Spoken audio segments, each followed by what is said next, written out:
आरफवाला के बागात में लीची का फल पककर तैयार हो गया है। हरे भरे दरख्तों में सुर्ख मोतियों की तरह बिखरी ये लीची जायके के एतबार से मुनफरिद पहचान रखती है।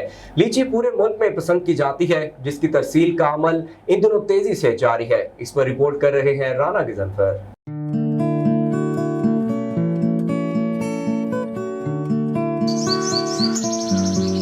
सब्ज़ और सुरख रंग की खट्टी मीठी और विटामिन से भरपूर सौगात लीची का फल इस वक्त आरीवाला के बागात में पककर तैयार हो चुका है। बागबान कहते हैं कि इस साल मौसम की मुनासबत से लीची की पैदावार अच्छी हुई है।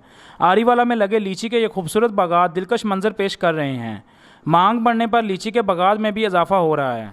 लीची जो कि एक बहुत ही खुश जायका फल है, आरीवाला में पहले ये नहीं पाया जाता था। हमने 10 से 15 पौधे प्रैक्टिकली तौर पर लगाए और न्यू टेक्नोलॉजी के ज़रिए इनकी ग्रोथ की। अब अल्हम्दुलिल्लाह हमारे पास 20 एकड़ का एक मुकम्मल बाग है, जिसका फल कराची, इस्लामाबाद, पेशावर और रावलपिंडी की मंडियों में भेजा जाता है।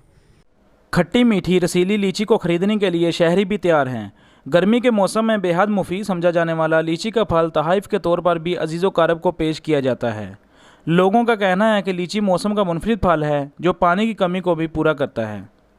लीची पाकिस्तान में बहुत कम पाई जाती है, इसीलिए ज़िम्मेदारों को चाहिए कि लीची की ज़्यादा से ज़्यादा काश्त करें ताकि लीची पाकिस्तान से बाहर एक्सपोर्ट हो। पाकिस्तान से बाहर एक्सपोर्ट होगी तो पाकिस्तान में पैसा आएगा और ज़िम्मेदारों को फ़ायदा होगा। लीची के बहुत सारे फ़ायदे हैं, जिनमें जिगर और दिल को बहुत तंदुरुस्त रखती है। गर्मी की ख़ास सौगात लीची उतारने का अमल जून के पहले हफ्ते से शुरू हो जाता है, जो कि वस्त जुलाई तक जारी रहता है। कुदरती अफादियत से भरपूर लीची जायके में अपनी मिसाल आप है। कैमरा रिपोर्टिंग टीम के हमरा राना गिजनफर खान, MM5 न्यूज़, आरिफवाला।